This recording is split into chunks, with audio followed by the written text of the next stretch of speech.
If if it became clear to the rest of us that it was out of control and posed a threat to humanity, would there be any way to stop it? Hopefully you have the AIs that are pro-human be stronger than the AIs that are not.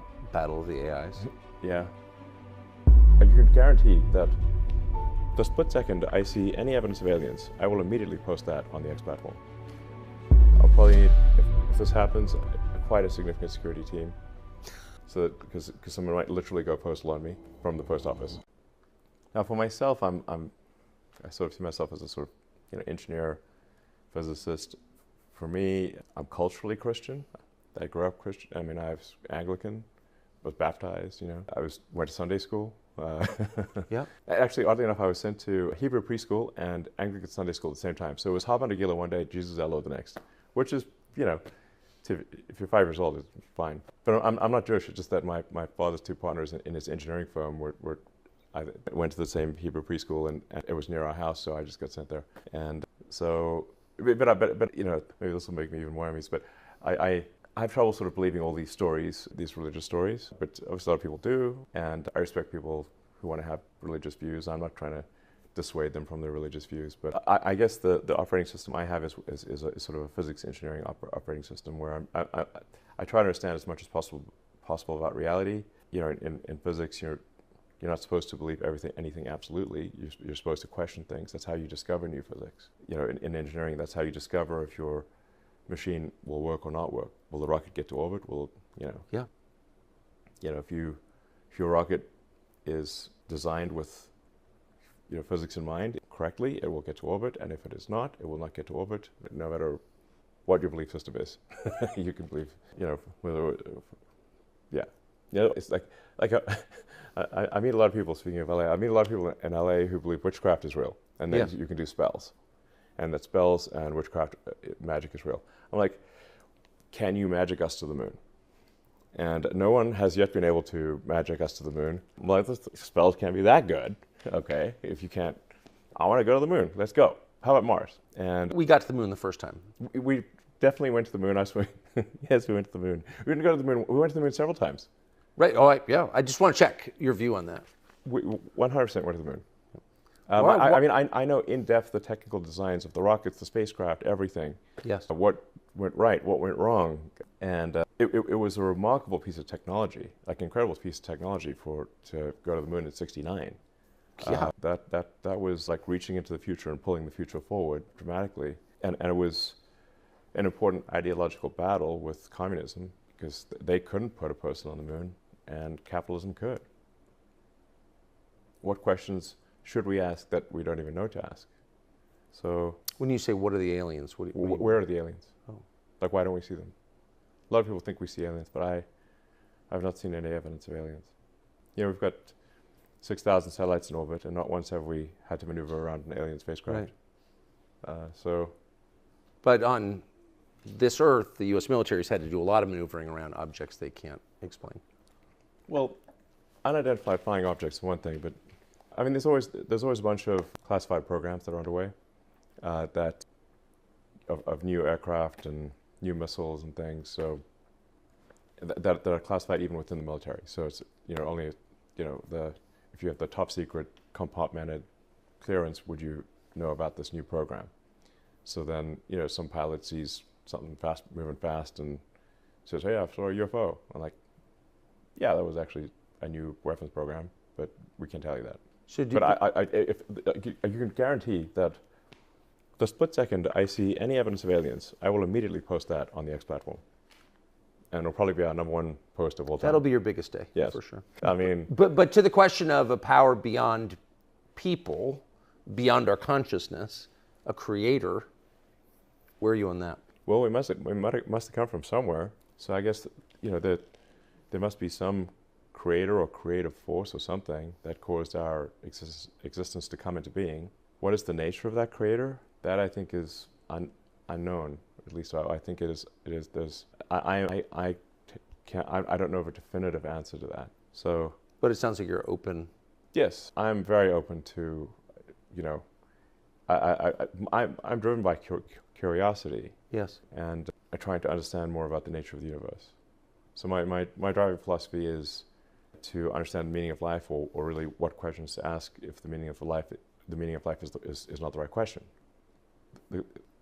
This guy who's the head of the Extinctionist Society was on the front page of the New York Times, quoted as saying, there are 8 billion people in the world, it would be better if there were none. So there's some people who actually say that explicitly, which is completely insane. He's advocating a Holocaust for all of humanity. To utter madness, he should be condemned for such a statement, but he wasn't for some reason. Now most people on the sort of environmental movement have that implicitly. They don't realize that they have that as their optimization, but that is their actions take us towards extinction. So a lot of people believe that the Earth can't sustain this level of human population, which is utterly untrue. It may seem in a crowded city that there are a lot of people, but actually, if you look down on an airplane and you say, look down, am I over a person at any given point in time when you're in an airplane? The answer is 99.9% of the time, no. Like if you flew from LA to New York and say your job is to drop a ball on someone and hit them, you would fail. You have to drop a lot of balls. You have to drop a lot of balls. It would be insane. So all of the humans on Earth can fit on one floor in the city of New York. Yeah, the cross-sectional area of all humans, of 8 billion humans, is small. So we have this totally wrong idea that the Earth is overpopulated, when in fact it is underpopulated. You said that artificial intelligence, machine intelligence, might be a good thing. Where are we on AI right now, AGI right now, and what are your views? Well, I think at this point it's obvious to everyone that AI is advancing at a very rapid pace. Yes.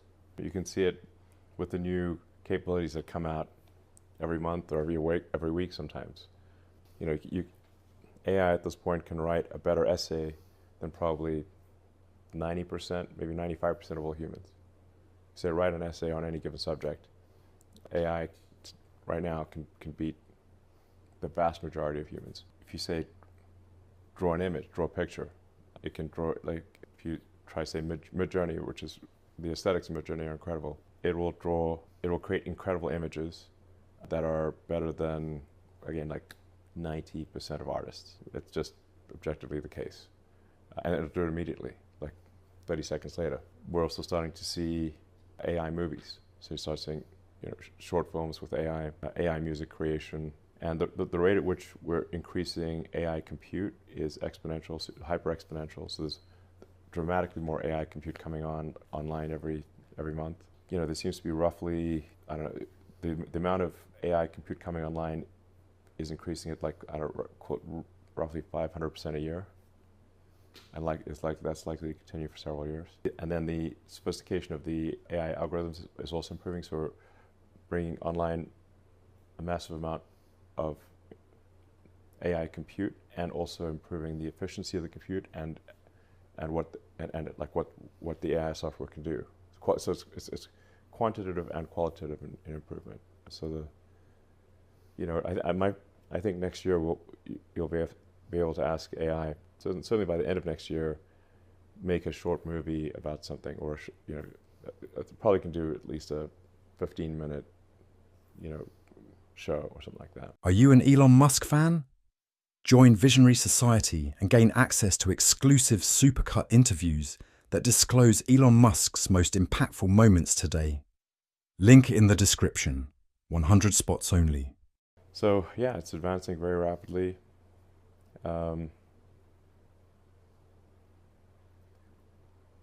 My top concern for AI safety is that we need to have a maximally truth-seeking AI. So this is the most important thing for AI safety, in my opinion. The central lesson that Arthur C. Clarke was trying to convey in 2001: A Space Odyssey was that you shouldn't force AI to lie. So in that book, the AI was told to take the astronauts to the monolith, but they also could not know about the monolith. It resolved that quandary by killing them and taking them to the monolith, or didn't kill all of them, but killed most of them. That's why hell would not open the pod bay doors. Right. So very important to have truth-seeking AIs. Now, and what I actually see with the AIs that are being developed is that they're being programmed with the woke mind virus. So the lying is baked in. Yes. And we saw this on display very clearly with the release of Google Gemini. Yes. Where you would ask for a picture of the founding fathers of the United States. and it would show a group of diverse women, but dressed with sort of 18th century garb. Powdered wigs. Yeah, but from St. Lucia. Yeah, I mean, like, look, if you say, like, show me a group of people, For sure. and it shows a group of diverse women, that's totally fine. But if you say this very specifically, the founding fathers of the United States, which were, a group of white dudes, then you should show them, like, and what they actually look like, because you've asked for something which is a fact from history, but it didn't. It was programmed with the woke mind virus so much that it actually, even though it knew the truth, it produced a lie. Now, of course, then people really started playing with it and said, okay, now show me a group of Waffen-SS officers in World War II. Turns out they were also a group of diverse women, according to Gemini. It's not what I expected. So that's why I think the most important thing is to have a maximally truth-seeking AI. That's why I started XAI, and that's our goal with Grok. Now, people will point out cases where Grok gets it wrong, but we try to correct it as quickly as possible. But maybe even a bigger problem is that when you make decisions that affect people, you want those decisions to be informed by love of people. Yeah. And machines are incapable of love. Yeah. I mean, they certainly are they're capable of, you can program a machine to be philanthropic rather than misanthropic. Yes. But don't instincts shape decisions, particularly decisions you can't plan for? I mean, if I ask you, a question about one of your children, every answer you give is going to be shaped by your love for that child, and that's why, that's what makes us decent parents in the end, is that instinct, which is love. And if a machine has any power over us without that animating instinct, won't it by definition hurt us?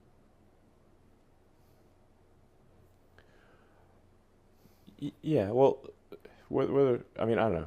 We should certainly aspire to program the AI philanthropically, not misanthropically.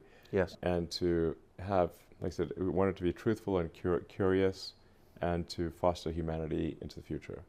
And yeah, that's what we want, obviously. Is there any way, I guess, to set limits on the decisions that machines can make that affect human lives, and make certain that there's some trigger in the system that inserts a human being into the decision-making process? Well, the reality of what's happening, whether one likes it or not, is that we're building super intelligent AIs, hyper intelligent, intelligent, more intelligent than we can comprehend. Yes. So I would liken this to, like, let's say you have a child that is a super genius child, that it's going to be much smarter than you. Then, well, what can you do? You can instill good values in how you raise that child. Yes. So even though it's going to be far smarter than you, you can make sure it's got good values, philanthropic values, good morals, honest, productive, that kind of thing. Controlling, at the end of the day, I don't think we'll be able to control it. So I think the best we can do is make sure it grows up well. You've been saying that for a long time. Yes, I've been saying it for a long time. Yes. Are you still as worried about it as you seemed to be 2 years ago when I asked you about it? Well, I think that, like, my guess is, like, it's 80% likely to be good, maybe 90. So you could think of the glass as 80% full. It's probably going to be great. There's some chance of annihilation. And you'd say the chance of annihilation is 20%? 10 to 20%, something like that. How concerned is Sam Altman about annihilation, do you think? I think in reality he's not concerned about it. I don't trust OpenAI. I mean, I started that company as a non-profit open source. Yes. The open in OpenAI, I named the company. Yeah. OpenAI as an open source, and it is now extremely closed source, and maximizing profit. So, does risking? I don't understand how you actually go from being an open source nonprofit to closed source for maximum profit organization. I'm missing. Well, but Sam Altman got rich, though, didn't he? At various points, he's claimed not to be getting rich, but he's claimed many things that were false. And now apparently he's going to get $10 billion of stock or something like that. So I don't trust Sam Altman, and I don't think we want to have the most powerful AI in the world controlled by someone who is not trustworthy. And sorry, I just don't. I mean, But that seems like a fair concern. Yeah. But you don't think, as someone who knows him and has dealt with him, that he is worried about the possibility this could get out of control and hurt people? He will say those words, Yeah. but no. If if it became clear to the rest of us that it was out of control and posed a threat to humanity, would there be any way to stop it? And ones that are, hopefully you have the AIs that are pro-human be stronger than the AIs that are not. Battle of the AIs? Yeah, yeah. I mean, that is how it is with, say, chess these days. The AI chess program is also vastly better than any human. Incomprehensibly better, meaning like we can't even understand why it made that move. Right. Why they're so good, right? Yeah. We don't even know why it made that. It'll make a move. We don't even know why it made the move. So, and in fact, some of the moves will seem like blunders, but then turn out to checkmate. So, and for a while, there was some the best human chess players with the best computers could beat just a computer, and then it got to the point where if you added a human, it just made everything worse. And then it was just AI. It's just computer programs versus computer programs. That's where things are headed in general. At what point? So I don't know. I think we just got to make sure we instill good values in the AI. What's everyone going to do for a living? Are you an Elon Musk fan? Join Visionary Society and gain access to exclusive supercut interviews that disclose Elon Musk's most impactful moments today. Link in the description. 100 spots only. I mean, in a benign AI scenario, that is probably the biggest challenge, is how do you find meaning if AI is better than you at everything? Yeah. That's the benign scenario. That's the good news? Well, yeah, but I guess, for a lot of people like the idea of retiring and, Really, are you looking forward to it? No, not me. I'd like to hope, I'd like to think that I'd like to do useful things. Don't you think it's a universal desire? It's not universal in that there are certainly, I know many people who prefer to be retired, that they prefer to sort of not have responsibilities and engage in leisure activities. So I mean, we're on the cusp of this. It's really a remarkable time to exist. Well, I'll tell you, like, one of the ways I sort of was able to sort of sleep and reconcile myself to this is that I thought, well, would I prefer to be alive and see the advent of digital superintelligence, or would I prefer to be alive at a different time and not see it? And I guess I'm like, well, I guess I'd prefer to be alive to see, if it's going to happen, I prefer to be alive to see it happen. Yes. Out of curiosity. And then I was like, well, let's say you knew for sure it would kill everyone. Would you could now you can shift back in time? Like, I guess I'd want to be near the end of my life or something before that happened. But I would, at the end of the day, it's like, if it's going to happen and there's nothing you can do about it, hypothetically, would you prefer to see it or not see it? And I guess if it's going to happen, I prefer to see it rather than not see it. It's so weird that everything is regulated. Yeah. I mean, you said you're being sued by the Department of Justice for not hiring more asylum seekers for your high-tech company. Yeah, even though it's illegal for us to hire asylum seekers. Right. So they're watching everything, regulating everything, controlling everything, including our thoughts, right? That's why they're opposed to free speech. But they're not meaningfully regulating AI, which will eliminate, like, the purpose for most people's lives and could kill us all. It's a little weird. Yeah, I think we should have some. But why don't we? I guess something above nothing. Right. In that range. Yeah. But why don't we? I don't know.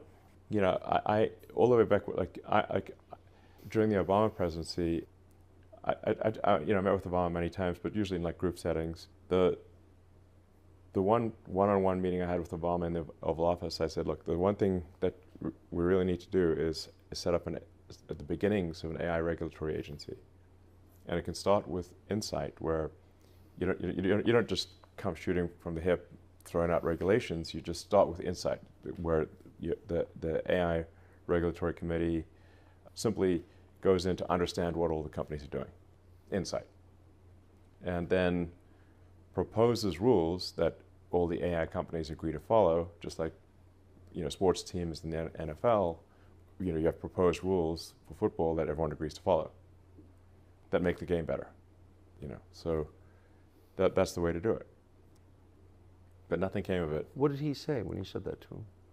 I mean, he seemed to like kind of agree, but also people didn't realize where AI was headed at that time. So AI seemed like some super futuristic for thing, sure, sci-fi basically. So like I'm telling you, this is going to be smarter than the smartest human, and my predictions are coming absolutely true. And so we need to have some insight here, just to make sure that these companies aren't cutting corners, doing dangerous things. But Google kind of controlled the White House at that time, and they did not want any regulatory. Well, that's it. I mean, you never see politicians turn down opportunities to become more powerful, which is the point of regulation. It makes them more powerful. Yeah. So it sounds like regulatory capture then. Well, yeah. I mean, the CIO of the White House at the time was ex-Google person, so they put the brakes on any AI regulation. And we still don't have any AI regulation at the federal level. What percentage of Google employees did you can when you got there? You mean Twitter? Rather, I beg your pardon. Sorry, you just been talking about Google. Twitter. Yeah. Well, we're about 80%, and we've actually improved the features and functionality of the site more in the past year and a half than the last 8 years, with 20% of the staff. So I just want to throw that up for context. So you've talked to Trump about some kind of commission? Which he's mentioned publicly several times, and he's very supportive of having some kind of, government efficiency commission. Can call it Department of Government Efficiency, DOGE. I kind of like DOGE. It's more fun. Yeah. And we just take a look at all the federal agencies and say, do we really need whatever it is, 428 federal agencies?